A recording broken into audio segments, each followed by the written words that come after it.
Bonjour à tous, je suis Eric Lantulot et je vais modérer 2 tables rondes. Donc je vais appeler auprès de moi pour la première table ronde sur l'IA et la créativité, Monsieur Claude Lelouch.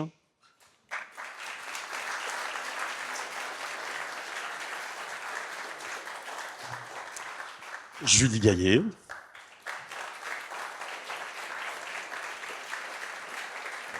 Voilà, place. Anna Apter.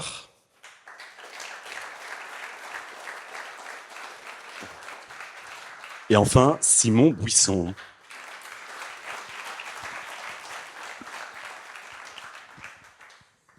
Donc après une magnifique soirée que nous avons eue hier, place donc aux échanges pour discuter de l'impact de l'IA sur le cinéma et l'audiovisuel. Alors, on parle beaucoup de l'IA sur la création, sur les droits d'auteur, et on parlera aussi tout à l'heure sur le financement, des droits de l'IA sur le financement. C'est quelque chose qu'on aborde un petit peu moins. Et donc, lors de la troisième table ronde, on en parlera. Alors, je vais présenter nos invités, même si je pense que vous les connaissez pour la plupart. D'abord, Claude Lelouch, vous êtes le maître du cinéma français. Vous avez vraiment su capter l'essence de l'humanité à travers des œuvres emblématiques, comme évidemment Un homme et une femme, Vivre pour vivre, L'aventure, c'est l'aventure, Les uns et les autres, Itinéraire d'un enfant gâté. Voilà, il y en a, je crois, une 50aine, comme ça. Donc, bravo. Et vous avez vraiment marqué le cinéma français, puis on y reviendra lors de ma première question, mais vous avez vraiment été un pionnier aussi au niveau technologie et technique tout au long de votre carrière. Julie Gaillet, vous avez plusieurs casquettes. Vous êtes actrice, productrice et réalisatrice. Voilà, vous avez fondé la société de production Rouge International pour défendre le cinéma d'auteur engagé. Et vous êtes aussi à l'initiative du festival Sœurs Jumelles, qui a lieu à Rochefort, je crois, voilà, qui a lieu le 25 juin, c'est ça ? 25 au 27, et qui met en fait en dialogue la musique et l'image, et qui explore les nouvelles formes de création. Anna Apter, vous êtes réalisatrice et scénariste, vous êtes fait remarquer avec des courts-métrages primés, notamment au Nikon Film Festival. Et enfin, je tourne ma petite fiche, voilà, Simon Buisson. Voilà, vous êtes réalisateur de projets immersifs et interactifs. Vous avez signé des œuvres marquantes comme Way or Die, une œuvre interactive, Stalk ou encore Drone Games. Non, Drone, pardon. Voilà, Drone. Donc on commence avec vous, Claude Lelouch. J'ai assisté à une conférence où vous interveniez récemment. Et à une question du modérateur, vous avez répondu que pour vous, la meilleure caméra, selon vous, que vous ayez eu entre les mains, c'est un iPhone 16 Pro. Et j'aimerais vous interroger sur votre rapport justement à la technologie, à l'innovation tout au long de votre carrière. C'est une longue histoire. Pour faire court, moi je viens du cinéma d'amateur. Le cinéma d'amateur, c'est l'art du système D. On fait avec ce qu'on n'a pas, on fait avec les copains, et surtout avec son imagination. Donc si vous voulez, l'imagination n'a pas de limite. Et c'est comme ça que, de film en film, avec le 8 mm, le 16 mm, le 35, le 70, toutes les inventions, l'arrivée du parlant, l'arrivée de la couleur, du cinémascope, enfin la liste est impressionnante jusqu'au numérique. C'est vrai que, étant caméraman de mes films, donc j'ai été fasciné par ce qu'on voit à travers une caméra. Et qu'est-ce que c'est qu'une caméra ? C'est un microscope extraordinaire qui permet de filmer l'invisible. Et c'est ça qui m'a intéressé au cinéma, c'était de filmer pas simplement des textes qui étaient écrits et que des acteurs apprenaient. Non, ce qui m'a intéressé à un moment donné, c'est la spontanéité. Je me suis dit, j'ai envie de la spontanéité. Personne ne détient la vérité. Mais la spontanéité, c'est à mi-chemin entre le mensonge et la vérité. C'est-à-dire que quand on est spontané, on peut faire dire n'importe quoi à n'importe qui. Et comme j'étais derrière ma caméra, ça évitait les répétitions. En évitant les répétitions, j'ai pu saisir ces moments de spontanéité. Donc, si vous voulez, j'ai toujours été fasciné par tout ce qu'on pouvait faire avec une caméra. Cette caméra, aujourd'hui, c'est devenu presque l'intelligence artificielle. Bon, il y a eu des révolutions. On a parlé de la nouvelle vague, mais des nouvelles vagues, il y en a eu à chaque fois qu'il y a eu quelque chose de nouveau qui est arrivé. La nouvelle vague, dans les années 60, elle arrive grâce à une pellicule de chez Kodak qui s'appelle la 400 ASA et qui d'un seul coup nous permet de sortir avec notre caméra et aller filmer dans des décors naturels avec très peu de lumière. C'est un peu l'équivalent de l'impressionnisme en peinture, lorsqu'on a pu mettre la peinture dans des tubes et que les peintres ont pu sortir.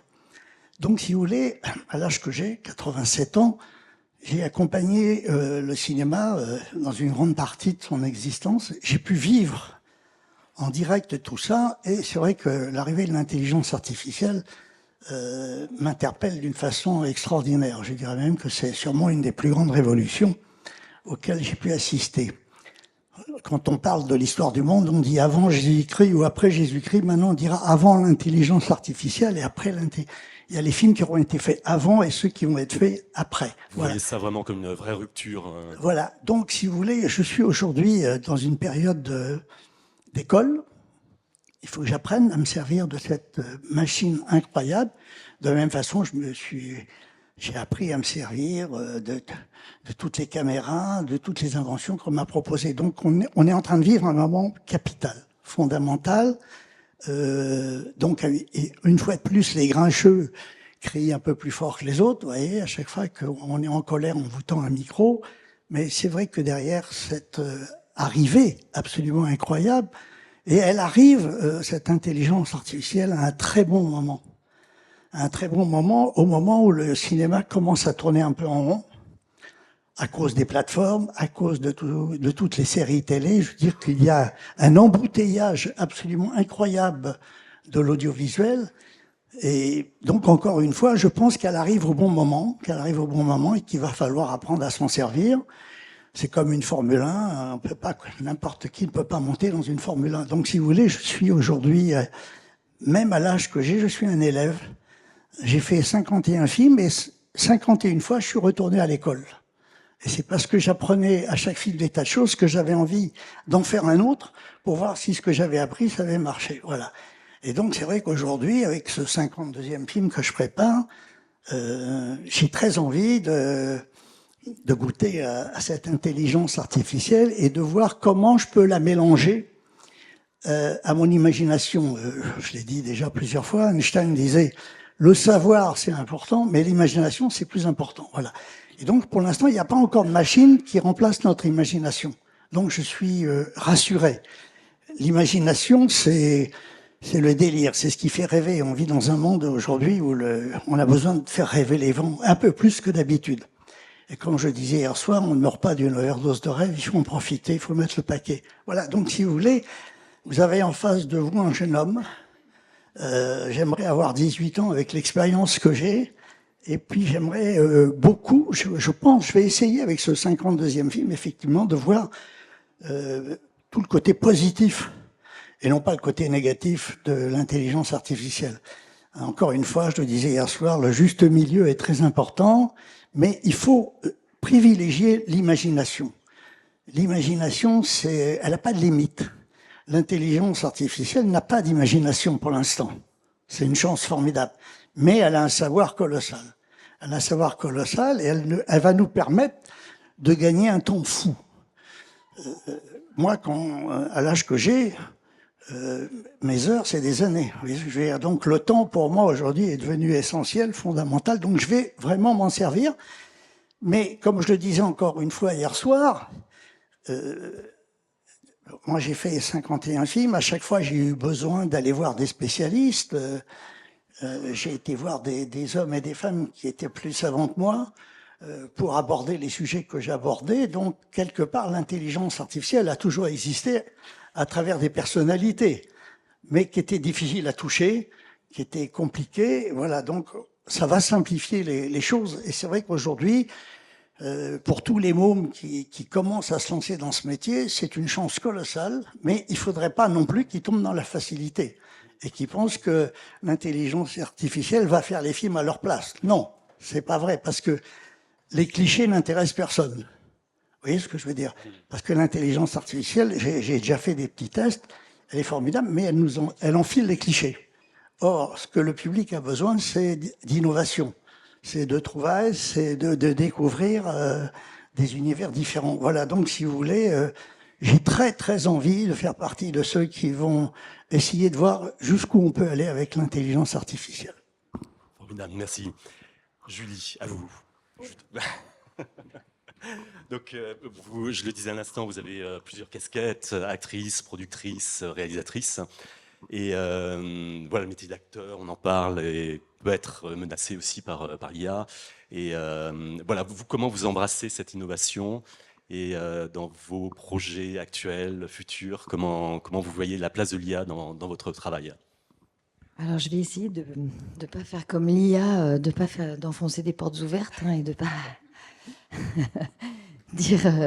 Mais évidemment, je rejoins Claude, et d'autant plus que on parle des Frères Lumière, mais il y a eu Alice Guy. Les Frères Lumière, c'est l'objet caméra. C'est effectivement, on pose des caméras partout dans le monde. Et Alice Guy, c'est tout à coup cet imaginaire dont tu parles, c'est-à-dire les bébés sortent des choux et faire des trucs avec des décors et des choses folles. Et c'est le film. C'est pour ça que la projection hier était assez formidable pour tous de voir les films que nous avons eu la chance de primer. C'est un petit garçon qui tout à coup va décider, alors l'espace nous est tombé sur la tête et alors il y aura un grand bonhomme vert et tout ce qu'on peut imaginer et faire, c'est cet imaginaire que faisait déjà Alice Guy. Donc pour moi c'est un outil qui va, enfin, de la même manière qu'Alice Guy a essayé, testé, on faisait des tests, on a essayé le son, on a essayé les lumières, c'est tout ça pour une patte esthétique de qu'est-ce qu'on veut, qu'est-ce qu'on aime.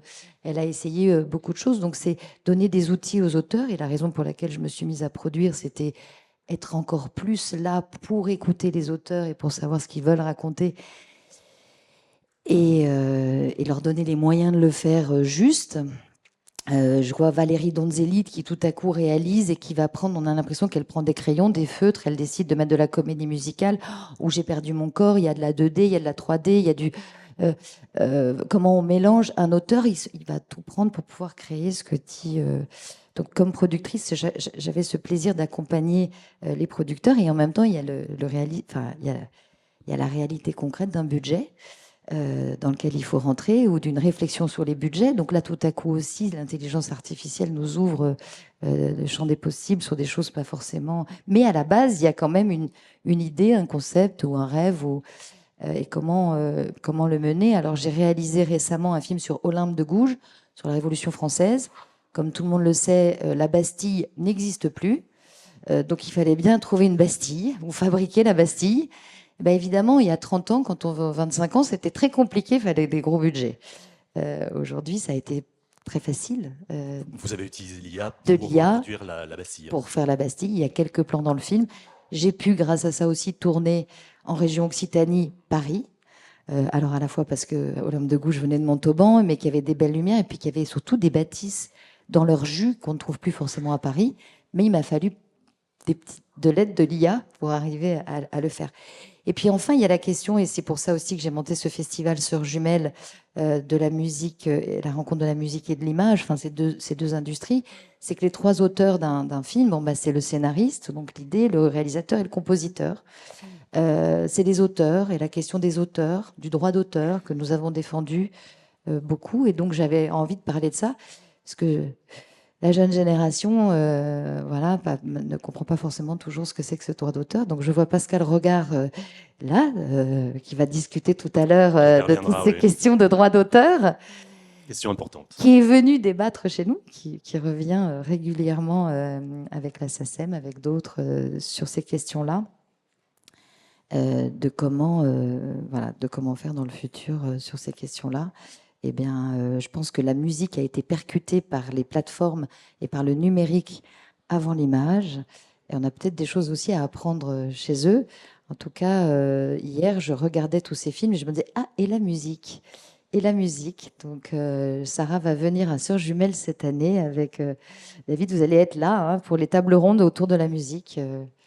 Et évidemment, ça me passionne.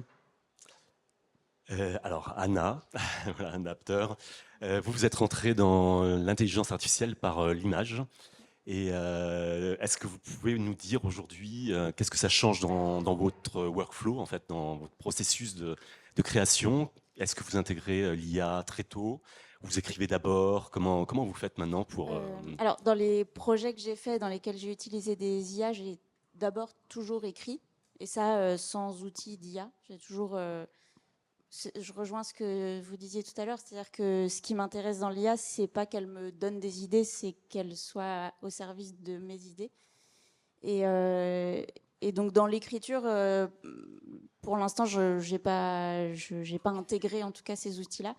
Et j'ai commencé, mais c'était en fin 2022, donc c'était vraiment au tout premier balbutiement des outils d'IA, à m'y intéresser, à voir qu'on pouvait d'un coup créer des images. Il y avait un côté aussi fascinant que terrifiant, où on se disait mais c'était de la sorcellerie presque. Aujourd'hui on s'est un peu habitué à ça, mais c'est vrai que c'était il n'y a pas très longtemps, et c'était assez fou. Et en fait très vite je me suis dit que j'avais envie d'en faire autre chose que juste des belles images, et j'ai essayé de mettre ça au service d'une idée. Et donc j'ai créé un film. J'ai d'abord écrit, le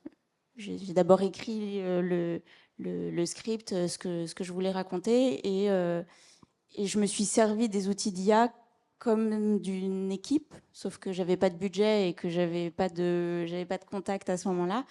Et du coup, ça m'a permis de créer avec juste ce que j'avais dans la tête. Est-ce que vous voulez l'utiliser comme un storyboard pour storyboarder votre scénario? Ça remplace un peu un storyboard, c'est-à-dire que pour le coup, moi, je dessinais avant, pareil, mais ce que j'avais en tête, et ça prend du temps. Et c'est vrai que là, d'un coup, ça me permettait de très vite.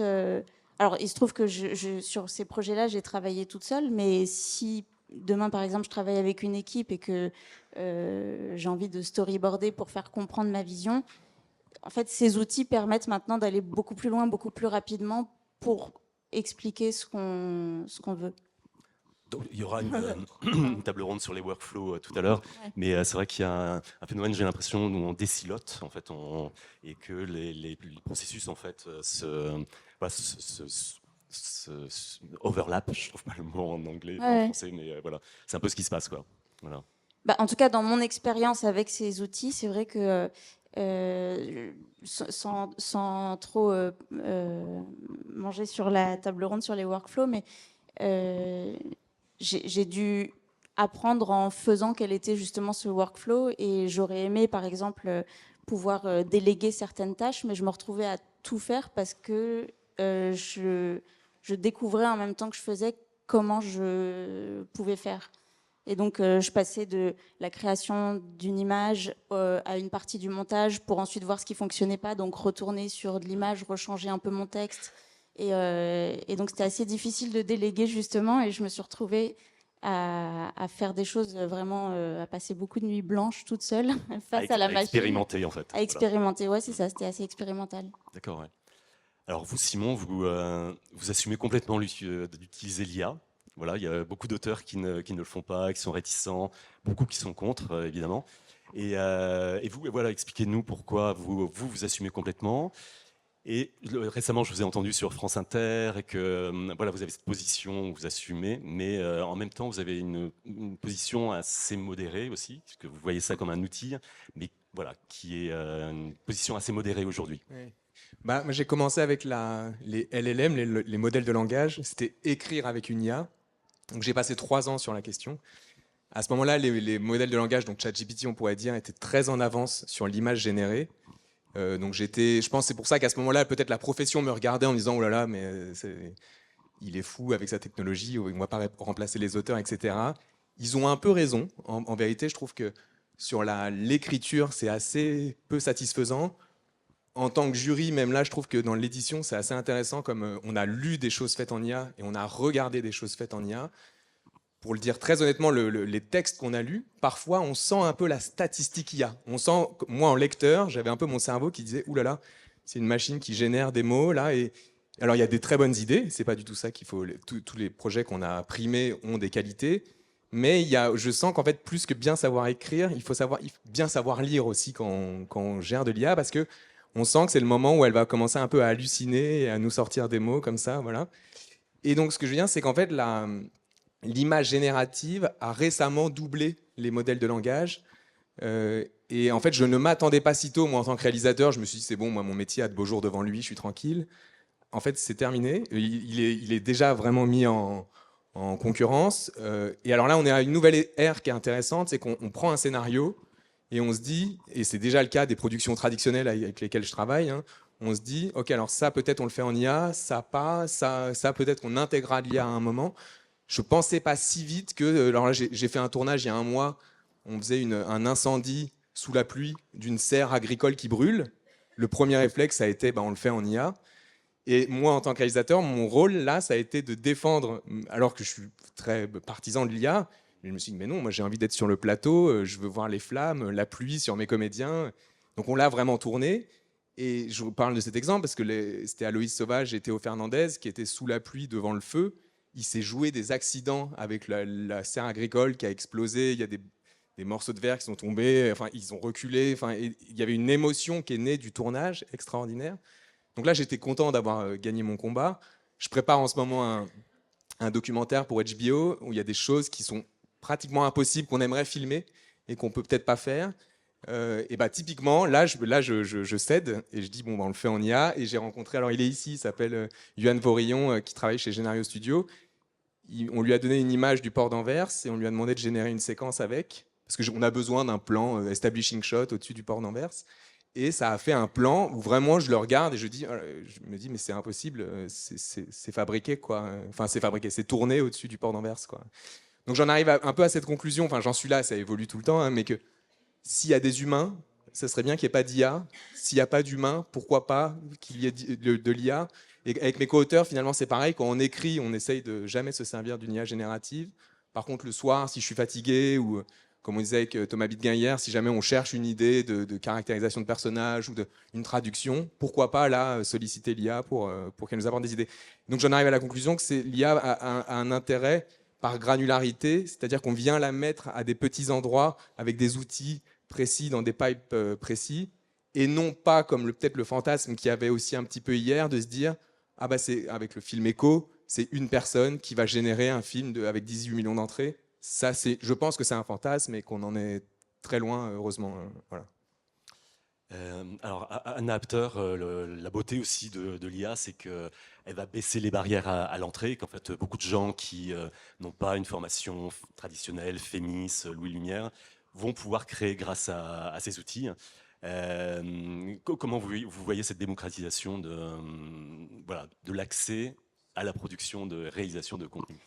Moi, j'ai l'impression que tous ces nouveaux jouets redistribuent un peu les cartes.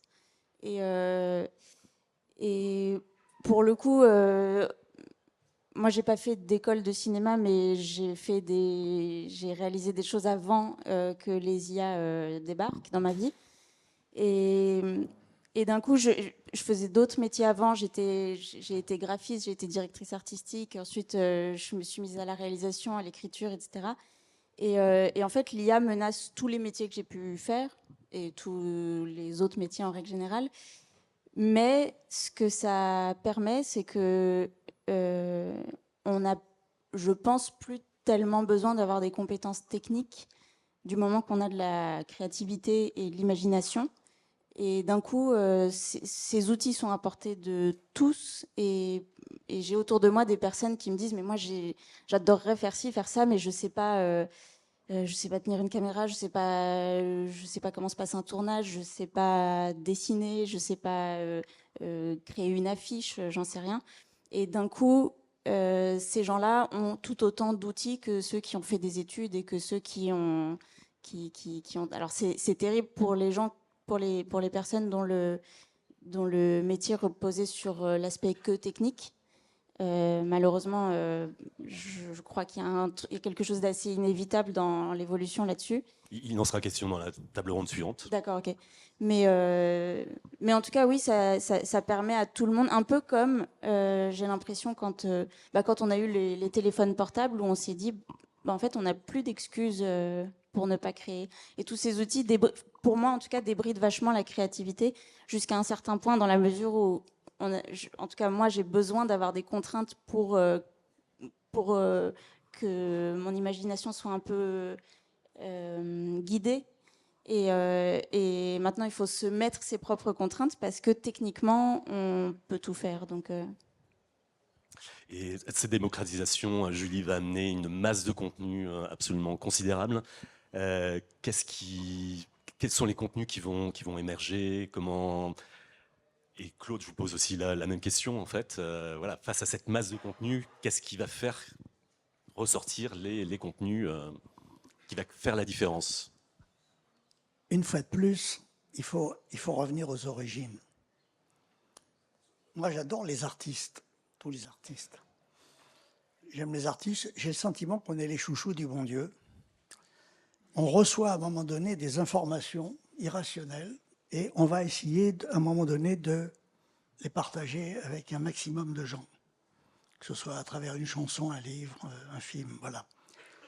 Bon, les idées, moi j'ai fait 51 films, je les ai tous écrits et j'ai pas encore compris comment les idées arrivaient dans ma tête. On ne peut pas expliquer le phénomène de création. À un moment donné, à chaque fois que j'ai une bonne idée, je me retourne en me disant qui c'est qui me l'a soufflé.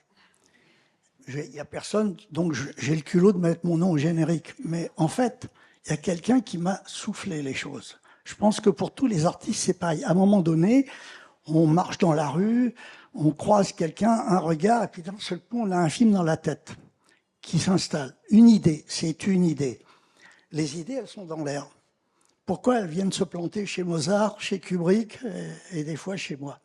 Pourquoi les idées nous choisissent? C'est elles qui nous choisissent, qui se disent, tiens, je pense que si je vais... Ça va intéresser Lelouch, ça va intéresser Kubrick, ça va intéresser Luc Besson. On ne sait pas pourquoi. Et j'adore ça. J'adore ça. On est des jardins. Et quand l'idée se plante chez moi, elle vient parce qu'elle sait que je bosse beaucoup et parce qu'il va falloir l'arroser, cette idée. Il va falloir s'en occuper tous les jours et elle va demander peut-être 2 à 3 ans de travail. Voilà. Et donc, quand une idée arrive, on ne détient pas le savoir parfait. Donc, je pense que l'intelligence artificielle va nous faire gagner beaucoup de temps, ce que je vous disais tout à l'heure. Donc, maintenant, je pense que les idées savent que l'intelligence artificielle existe. Donc, elles vont être aussi très différentes. Elles vont plus se planter de la même façon. Vous voyez ce que je veux dire? Elles vont d'abord aller chez des gens qui croient à l'intelligence artificielle. Il faut être croyant dans la vie, dans toute chose. Voilà. Donc, moi, je suis très superstitieux. J'ai pas encore compris ce qui m'était arrivé. Vous voyez ce que je veux dire? Et je suis pas assez savant pour raisonner de travers, comme les paysans. Et c'est pour ça que je suis très superstitieux, parce que les superstitions me permettent d'aborder des sujets que je connais absolument pas et sur lesquels la vertu des impondérables fait qu'à un moment donné, on trouve des solutions. Voilà. Donc, c'est un métier de chercheur. Et c'est ce métier de chercheur qui va nous faire gagner un temps fou. Je reviens là-dessus. C'est très, très important. Avec le temps, comme dirait Léo Ferré, on n'a pas beaucoup de temps. Voilà. Et donc, cette intelligence artificielle, je suis en train de la découvrir et j'ai envie de tomber amoureux d'elle. Mais en même temps, je ne veux pas lui sacrifier ma vie parce que j'ai eu tellement de satisfaction avec mes impondérables, j'ai tellement appris de mes échecs, j'ai tellement, si vous voulez, j'ai plus été créatif quand je souffrais que quand j'étais heureux. Je veux dire que mes films que j'aime le plus sont ceux qui sont nés de certaines souffrances. Vous voyez ce que je veux dire? Je pense que le succès n'est pas créatif. Voilà. Et donc, il ne faudrait pas que l'intelligence artificielle nous donne tout de suite du succès. Vous voyez ce que je veux dire? Ce qui est intéressant, c'est de transmettre nos cicatrices. C'est de parler de choses que l'on connaît, de choses... voilà. Bon, j'ai beaucoup parlé d'amour parce que je pense que dans la vie, tout le mal qu'on se donne, c'est pour aimer et être aimé, que le reste, c'est des lots de consolation. Mais l'amour, je ne sais pas ce que l'intelligence artificielle va en faire. Vous voyez ce que je veux dire? D'autant que la seule chose qui n'ait pas fait de progrès depuis la nuit des temps, c'est l'amour. Vous voyez ce que je veux dire? Donc, tout ça me passionne, me fascine. Et c'est très difficile de répondre à vos questions. Je pense que nous sommes tous des cas particuliers. Tous les metteurs en scène du monde sont des cas particuliers. On est tous des cas particuliers qui méritons tous d'analyser le phénomène autour de notre personnalité propre. Moi, je sais que j'ai envie de tomber amoureux de cette intelligence artificielle et de vivre une histoire d'amour avec elle, à condition évidemment qu'elle fasse pas de moi un esclave. Voilà. Julie, vous pouvez...